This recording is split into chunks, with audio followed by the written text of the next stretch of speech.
동산교회 여러 성도님들을 만나보게 돼서 너무 감사하고 기쁜 마음입니다. 저는 곤지암에서 양평 쪽으로 한 60km 가면 광주 동쪽 끄트머리입니다. 만선리에 저희 교회가 있습니다. 저희 교회도 좀 외진 곳이라서 교인들 찾아오기가 좀 편치 않은 곳인데 오늘 광주 동산교회 오면서 참 교인들이 너무 훌륭하다, 너무 귀하다, 그런 마음을 가지게 됐습니다. 아마 박 목사님이 여러분 다 가신 다음에 여러분 가신 그 뒷변을 향해서 오늘 또 와주셔서 감사합니다. 그리고 큰 인사를 하지 않을까 그런 생각이 듭니다. 이렇게 열심히 출석하시고 헌신하는 분들을 뭐 더 헌신하라고 무슨 말을 할 수 있을까 그런 생각을 가지게 됩니다. 그리고 이 주일날 여러 시간들이 많이 있지만은 오후 3시, 4시, 5시 정말 힘든 시간이에요. 저희 교회는 오후 2시 예배 드리는데 지금 3시 24분이면 그림자도 안 남기고 다 집에 가버렸습니다. 저 혼자 무득거리 앉아있는 시간이 이 시간인데 이 3시에서 4시 이 시간에 모여서 예배 드리는 일이 이게 보통 일이 아닙니다. 옆에 분들한테 참 대단합니다. 서로 격려해 주십시오. 얼마나 서로 위로가 필요한지 말로도 할 수가 없습니다. 그리고 오늘 헌신 예배 드리는 또 남선교회 찬양하는 그 목소리나 그 진지함을 들어보니까 그 찬송에 진심이 담겨 있고 애정이 담겨 있고 그야말로 험한 십자가, 주님의 십자가 사랑하고 싶은 마음들이 가득하신 것 같습니다. 참으로 귀한 찬양을 들었습니다. 이제 성경 말씀 오늘 읽어주셨는데 26절, 27절을 우리 다 같이 소리내서 한 번 더 읽어보셨으면 좋겠습니다. 같이 읽습니다. 시작. 너희는 그렇지 않을지니 너희 중에 큰 자는 젊은 자와 같고 다스리는 자는 섬기는 자와 같을지니라. 앉아서 먹는 자가 크냐 섬기는 자가 크냐. 앉아서 먹는 자가 아니냐. 그러나 나는 섬기는 자로 너희 중에 있노라. 여러분은 어떠신지 모르겠지만은 저는 식당에 가서 짜장면이든 갈비탕이든 육개장이든 주문시켜놓고 앉아서 늘 이 말씀을 생각하게 됩니다. 주님께서 앉아서 밥 먹는 사람이 높으냐, 밥 날라주고 반찬 날라주고 깍두기 하나 더 갖다 달라고 그러면 더 갖다 주고 물 갖다 달라고 그러면 또 갖다 주고 그래봤자 6,000원짜리 7,000원짜리 육개장 한 그릇 칼국수 한 그릇 파는 건데 겨우 5,000원 7,000원 밥값 내면서 물 더 주시오, 깍두기 더 주시오, 뭐 있는 무게 없는 무게 다 잡고 있는데 그래도 그 갈비탕 6,000원, 7,000원, 8,000원 그거 받자고 시키는 대로 다 하고 있는 주방에서나 그 봉사하는 그 아줌마들 보지 않습니까? 밥값 계산하고 앉아서 어깨에 힘주고 밥 먹는 내 모습이 예수님을 더 닮은 모습일까? 열심히 저렇게 음식을 나르고 반찬을 나르고 설거지를 하는 저 식당 아줌마 서빙하는 저분이 더 예수님을 닮았을까? 그걸 생각을 하면서 참 굉장한 부끄러움을 가지게 됩니다. 내가 아니라 저 사람의 모습이 더 예수님을 닮았구나. 예수님이 말씀하셨지 않습니까? 앉아서 밥 먹는 사람이 높은 사람이냐, 섬기는 자가 높은 사람이냐. 그건 누구라도 대답은 분명합니다. 가만히 앉아서 차려놓은 밥 먹는 사람이 높은 사람입니다. 그렇지. 근데 예수님은 나는 섬기는 자로 있노라 이렇게 말씀하시니까 너무 좀 얼굴이 뜨겁고 송구스러운 마음을 가지게 됩니다. 예수님이 이 말씀을 즐겁고 서로 우스갯소리 하는 데서 말씀하신 것이라면 또 그렇게 편하게 들을 수가 있는데, 또 제자들의 여러 모습을 보면서 주님께서 하신 말씀을 들어보면 너무 참 죄송스럽고 얼굴이 붉어집니다. 예수님이 십자가 고난과 죽으심에 대해서 여러 번 말씀을 하셨습니다. 그런데 제자들 중에 어느 누구라도 그 예수님의 말씀을 귀 기울여 들었다든가 성의 있게 들었다든가 좀 생각하면서 들었다든가 하는 사람은 아무도 없었습니다. 베드로는 그런 재수 없는 소리 하지 마세요. 우리가 예수님 따라다니면서 좋은 일 보자고 왔지 무슨 뭐 험한 꼴 보자고 왔느냐고 그런 말 하지 말라고 예수님 멱살이라도 잡을 듯이 달려들었다가 사탄아 물러가라 이런 꾸중을 듣기도 했습니다. 그 예수님 마음이 얼마나 답답하셨겠어요. 요한과 야고보는 예수님 오른편 왼편 자리나 앉게 해달라고 얘기했다가 제자들끼리 다툼을 불러일으키게 됐습니다. 오늘 또 성경 앞부분에 보면은 제자들이 예수님 앞에서 누가 크냐, 누가 첫째냐, 누가 어른이냐 이런 거 가지고 제자들끼리 다툼이 생겼습니다. 따질 수 있겠죠.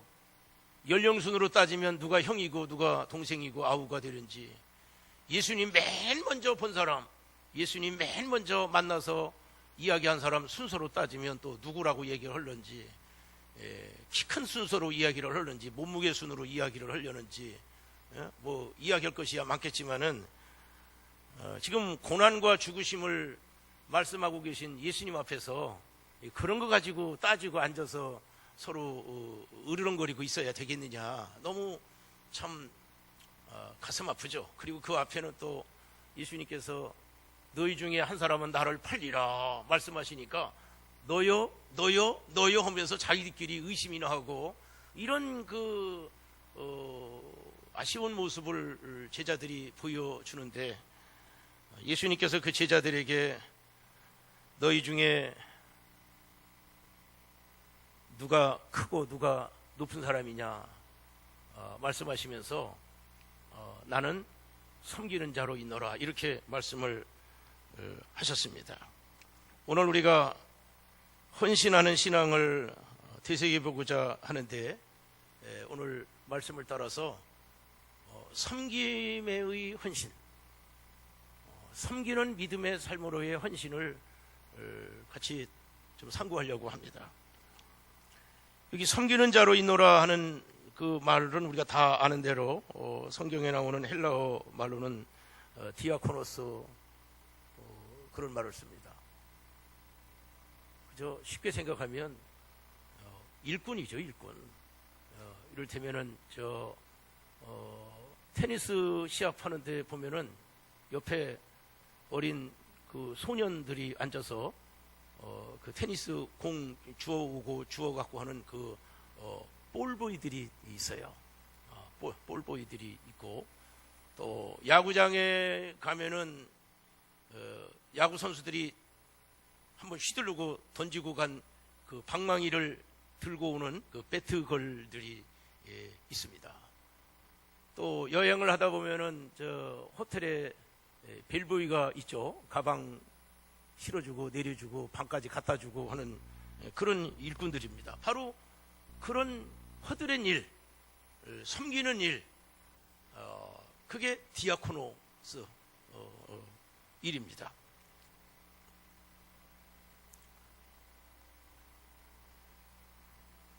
우리의 헌신 신앙은 예수님처럼 되는 것이지, 예수님 앞에서 누가 크냐 첫째냐 이런 거 가지고 다투는 제자들을 닮아가는 것이 아닙니다. 제자들 수천 명이 있어도 그 수천 명이 무슨 능력이 있고 권세가 있는 게 아닙니다. 예수님이 능력이고 예수님이 지혜고 예수님이 은혜고 예수님이 영광입니다. 우리의 믿음의 생활, 헌신 생활은 예수님을 이미테이션 하는 것입니다. 이 말은 굉장히 교회 역사적으로도 중요한 말입니다. 그리스도를 본받아라는 유명한 그 교회 경건서적이 있는데 거기 본받아라는 말이 바로 이미테이션입니다. 예수님 본받기입니다. 예수님의 섬기는 자로 계신 모습을 우리가 본받고 닮아서 그렇게 헌신하자라는 말씀입니다. 섬기는 자로 있노라라는 말을 생각을 하면서 첫 번째로 떠오르게 된 말씀이 있습니다. 예수님께서 너희 중에 첫째가 되고자 하느냐, 으뜸이 되고자 하느냐, 맨 끝이 되어라. 너희 중에 너희가 첫째가 되기를 원하느냐, 으뜸이 되기를 원하느냐, 모든 사람의 종이 되어야 하리라.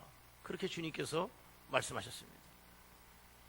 바울 사도는 예수를 본받으라라는 말씀, 예수의 마음을 품으라는 말씀을 하시면서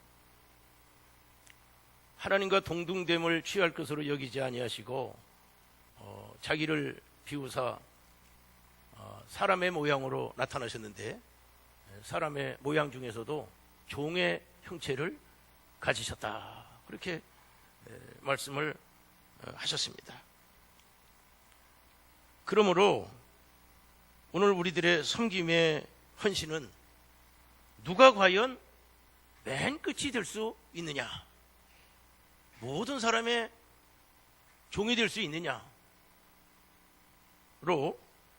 분별할 수 있어야 됩니다. 우리 다 첫째로 대접을 받고 싶고 1등 가는 사람으로 자기를 높이고 싶고 모든 사람 앞에서 자기가 첫째이고 제일 어른이 되고 싶은 마음 있습니다. 따지면 여러 가지 충분히 그럴 조건도 있고 자격도 있고 내용도 있을 것입니다. 그러나 여러분, 정말 교회에서 으뜸이 되고 첫째가 되고 최고가 되기를 원하십니까? 모든 사람의 종이 되는 길을 찾으면 되는 것입니다. 누가 이 동산교회에서 제일 첫째가 될까? 주보 앞에 이름이 써 있으면 최고이겠습니까? 주보 앞에. 아닙니다. 이거 다 자기 위장이고 자기 속이기 딱 좋은 것들입니다. 저도 저희 교회 주보에 제 이름이 제일 많이 나옵니다. 얼마나 부끄럽고 창피한지 모릅니다. 제일 기여도가 높고 공헌도가 높아서 제 이름이 제일 많이 나오는 게 아니라 목사이기 때문에 이름이 제일 많이 나오는 것 뿐입니다. 교회에 첫째 가는 사람은 따로 있습니다. 그는 그 교회의 종이 되는 사람입니다. 그러므로 이 교회에서 누가 첫째 가냐? 헌금 제일 많이 하는 사람, 나이 제일 많은 사람, 교회 제일 오래 나온 사람, 그 사람 한 사람만 땡기면 온 가족 한 30명이 우르르 나오는 사람, 그런 것들은 세력이 있는 것이죠. 세력이 있는 것이지 높은 사람은 아닙니다. 그 모든 세력과 조건과 여건을 가지고서 모든 사람의 끄트머리가 될 수 있는 사람, 모든 사람의 종이 되는 사람을 보시면 되는 것입니다. 보시면 되는 겁니다. 그리고 그 사람 앞에 가서 머리를 숙이면 되는 것입니다. 자기가 첫째이고 으뜸이고 높은 것처럼 머리에 힘을 주고 어깨에 힘을 주는 사람은 내버려 두면 되는 겁니다. 내버려 두고 건들면 싸우니까 거기 맞짱을 뜨지 마시고 그냥 내버려 두시면 되는 겁니다. 그리고 거리를 두세요. 그것은 그 사람의 열등감의 발로일 뿐인 것이고 자기 컴플렉스를 그런 식으로 해소하는 자기 위장일 뿐이지 진실은 아니거든요. 진짜 무섭고 두려운 사람은 자기가 가진 모든 것을 가지고 광주 동산교회 공동체의 모든 사람의 종이 되는 사람, 끄트머리가 되는 사람, 될 수 있는 사람, 그 사람이야말로 강한 사람입니다. 그 사람을 눈여겨보시고 그 사람 앞에 가서 머리를 숙이시기 바랍니다. 걸레를 먼저 잡을 수 있는 사람, 자동차 핸들을 먼저 잡고 교인들을 실어올 수 있는 사람, 문을 맨 먼저 열어주고 맨 나중에 닫을 수 있는 사람, 모두가 돌아간 다음에 남아서 선풍기를 끄고 전등불을 끄고 앰프를 꺼놓고 갈 수 있는 사람, 다 돌아간 다음에 찬양 이 악기 정리를 하고 악보 정리를 깨끗이 정돈하고 가는 사람, 모든 사람의 종로로 타는 사람은 의의 자리에 있습니다. 그 사람들을 눈여겨보시기 바랍니다.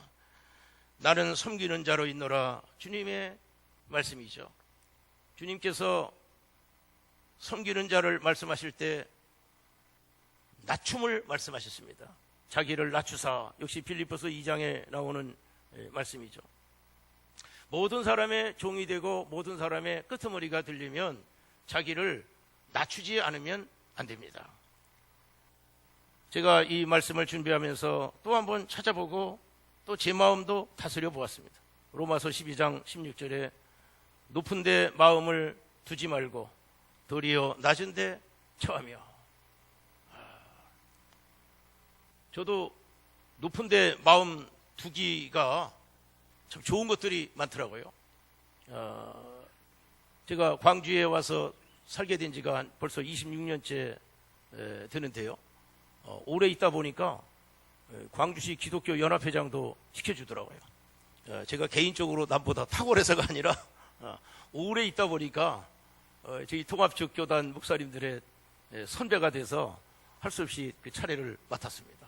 그랬더니 그 연합회장이란 자리가 괜찮은지 말이죠. 시장님도 만날 수가 있고 국회의원도 만나서 얘기할 수가 있고 무슨 모임에 와서 뭐 인사도 한마디 해달라고 그러고 뭐 직함이 괜찮은지 말이죠. 이야, 이거 뭐 괜찮네. 또 한 교회에 한 25, 6년 있으니까 말이죠. 다 와서 물어봅니다. 목사님, 그 교회에 가신 지 오래되셨죠? 20년도 넘으셨겠네. 이제 원로 목사님도 되시겠군요. 어쩌고저쩌고 그러면은요, 듣기 쉽지가 않습니다. 듣기 쉽지가 않습니다. 그러면 자꾸 마음이 이제 높아지기 시작합니다. 이게 이제 병드는 징조이죠. 도리어 낮은 데 처하며. 같이 합시다. 도리어 낮은 데 처하며. 자꾸 낮출 수 있는 사람이 진짜 높은 사람입니다. 낮은 사람은 낮아질 것도 없어요. 초등학교 1학년짜리 보고 겸손하라고 얘기할 게 뭐가 있습니까? 대학생들 보고 겸손하라고 이야기를 하는 것이지, 박사학위 가진 사람 보고 겸손하라고 이야기하는 것이지, 초등학교도 안 가본 사람 보고 겸손하라고 얘기할 게 뭐가 있어요. 겸손할 수 있다는 것은 강하다는 것이고 많다는 것인데, 그걸 가지고 겸손할 수 있다고 하는 것은 강함보다 더 강함입니다. 예수님을 닮은 모습입니다. 이것을 잘 배우고 경험한 사람이 사도 베드로입니다. 그가 얼마나 마음이 높았습니까? 예수님이 뭐라고 말하면 시키지도 않았는데 제일 먼저 얘기하고, 예수님이 뭐라고 말을 하면은 부르지도 않았는데 지가 먼저 나서서 퉁벙퉁벙 물속에 빠지고, 그러면서 여러 가지 시행착오를 많이 겪고, 그러면서 베드로가 완전히 망가지지 않았습니까? 망가지고 사람들 앞에 얼굴 노릇하기가 어려울 정도로 부끄러워서 그렇게 돼버렸습니다. 그가 깨달은 것은 뭡니까? 하나님의 능하신 손 아래서 겸손하라. 하나님이 높이시리라. 맡은 자들에게 주장하는 자세로, 나서는 자세로 일하지 말고 겸손으로 허리를 동이라. 자기가 철저하게 경험하고 예수님 따라다니면서 배우고 깨달은 결론이 그것 아닙니까?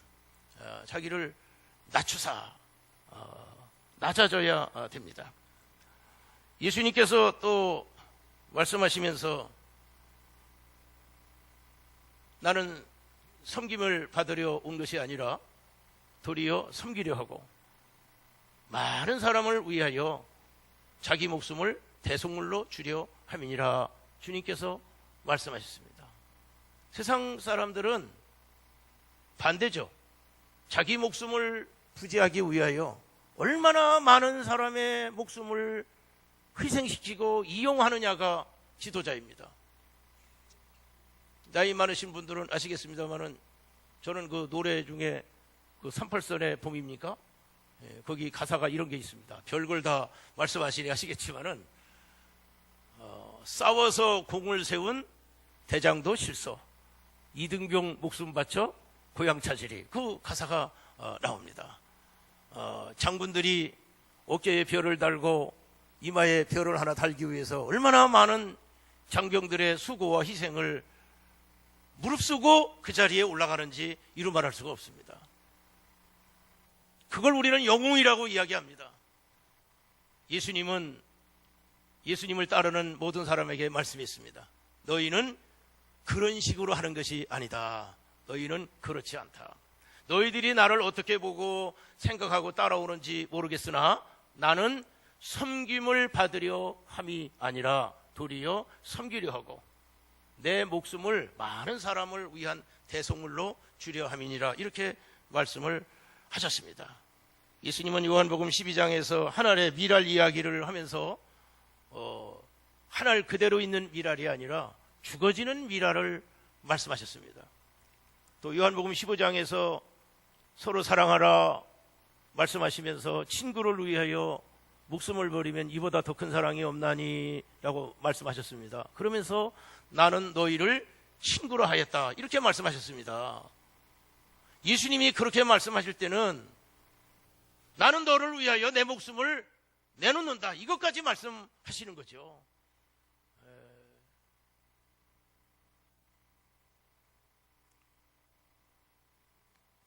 빌립보서 2장 25절 30절에 보면은 바울 사도가 에바브로디도를 소개를 하면서 칭찬을 하면서 주님을 섬기는 일을 위하여 자기 목숨이라도 아끼지 않고 내놓고 헌신한 사람이라고 그렇게 소개를 했습니다.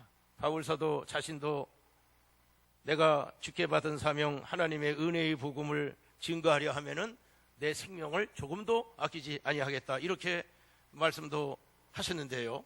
여러분, 우리가 정말 목숨까지 내놔야 할 일이 있을지도 모르겠습니다만은, 그러나 그런 각오와 헌신을 가지고 믿음 생활도 하고 교회 생활도 하고 직분도 감당해야 될 줄로 압니다.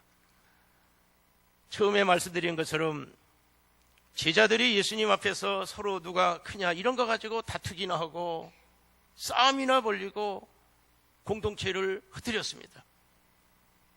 성경에 보면은 초대교회, 고린도 교회나 빌립보 교회나 갈라디아 교회나 로마 교회나 어디라도 서로 그 분파와 파벌이 많고 충돌과 대립 갈등이 많았습니다.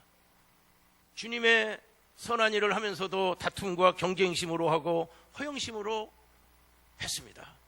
서로 남녀, 신분, 성별, 출신, 배경, 지역, 혈통, 여러 가지 그 인간적인 그 조건들을 앞세워서 서로가 위화감을 조성하고 서로 갈등이 야기되고 이런 일들이 얼마나 많았는지 모르겠습니다. 어디 처음 교회뿐이겠습니까? 교회 역사 2000년 동안 사람들이 모인 어느 곳이라도 교회도 사람들이 모인 곳이다 보니까 사람들로 인한 그런 여러 가지 문제들이 어디든지 있습니다. 없는 것이 아니고 말이죠. 참 어렵습니다. 이제 주님의 모습을 봐야 됩니다. 주님께서 당신 자신을 누구라고 무슨 말씀으로 말씀하셨느냐? 나는 섬기는 자로 있노라. 주님께서 먼저 그렇게 말씀하시고 기준 잡아 나가시는데 우리가 뭘 어떻게 해야 되겠습니까? 우리도 섬기는 자로 나가야죠. 섬기는 자로 나가야 됩니다. 이제 질문을 해야 됩니다. 그는 목사인가? 그는 장로인가? 그는 집사인가? 권사인가? 여전도 회장인가? 남선교 회장인가? 성령의 은사를 받았는가? 깊은 신앙 체험이 있는가? 하나님이 복을 주셔서 많이 배웠는가? 돈을 많이 벌어서 교회도 헌금도 많이 하고 재력이 많아서 그것으로 높이 여김을 받고 있는가? 감사한 일이죠. 고마운 일이죠. 다시 봐야 됩니다. 그런 걸 가지고, 그 좋은 조건을 가지고 그가 과연 그리스도의 몸된 교회를 섬기는 자인가? 주님의 사랑하는 성도들을 섬기는 자인가 질문을 하고서 여러분들이 스스로 체크를 하셔야 됩니다. 매우 그렇다. 비교적 그렇다. 아니다. 아주 아니다. 여러분 어디다 여러분들이 체크를 하시겠습니까? 거기다 넣으면 됩니다. 담임 목사님부터 시작해가지고 장로님, 집사님들을 다 넣고서 누구누구 목사, 누구누구 장로, 누구누구 집사, 누구누구 회장, 그는 섬기는 자인가? 매우 그렇다. 비교적 그렇다. 잘 모르겠다. 아니다. 아주 아니다. 여러분들이 스스로 체크를 하면서 매우 그런 분이다. 비교적 그렇다 정도로 가는 사람이라면 감사하죠. 감사하죠. 그런 섬기는 분들이 많으시면 이 광주 동산교회가 그야말로 에덴이 되는 것입니다. 하나님의 새하늘 새 땅이 되는 것이고요. 새 예루살렘이 될 것입니다. 이런 얘기 한 토막을 하겠습니다. 저도 어느 예화집에서 읽은 이야기지만요. 미국 서부 개척시대 때 나온 하나의 생활 속담입니다. 뭐 그 당시는 서부 영화에서 많이 보셨겠지만은 마차를 타고 멀리 여행을 하고 그러는데 마차에도 6명 타는 마차, 8명 타는 마차, 12명 타는 마차 뭐 그렇겠죠. 제목은 마차는 어떻게 굴러가는가 그런 겁니다. 근데 마차에도 1등석이 있고 2등석이 있고 3등석이 있다고 합니다. 마차가 달려가다가 높은 언덕을 올라야 된다든지 이 진흙탕을 지나가야 된다든지 수렁을 빠져나가야 된다든지 돌들이 쌓인 길을 헤치고 나가야 된다든지 이런 그 장애물이 생기고 어려운 환경이 생겼을 때 1등석에 앉은 사람은 계속해서 자기 의자에 앉아있는 사람이랍니다. 2등석에 앉아있는 사람은 일단 자기가 앉아있던 자리에서 내려서 그 여러 가지 작업이 끝나서 마차가 굴러갈 수 있을 때까지 서서 기다리는 사람입니다. 3등석에 앉아있는 사람은 내려서 앞에 자갈을 치우든지 수렁과 진흙탕을 흙을 갖다 메꾸든지 언덕을 올라갈 적에는 내려서 수레를 뒤에서 밀든지 이렇게 작업을 해야 되는 사람이 3등석의 사람입니다. 마차가 굴러가는데 필요한 것은 3등석 사람이라 그것이 정답이겠죠. 광주 동산교회는 1등석 사람, 2등석 사람은 저 교회당 바깥으로 밀어내시고 우리 광주 동산교회는 3등석에 앉아 계신 성도님들이 가장 많으셔서 광주 동산교회가 어떤 어려움이나 힘들고 무겁고 버거운 일이 있더라도 기꺼이 이 광주 동산교회를 그리스도의 몸된 교회로 잘 장성해 나가고 움직이는데 모두가 다 기여하는 바가 있는 섬기는 자, 섬기는 그리스도 예수, 그 예수 그리스도를 섬기는 하나님의 사람들, 바로 여기 계신 여러분 모두가 되어 가시기를 주의 이름으로 축복합니다.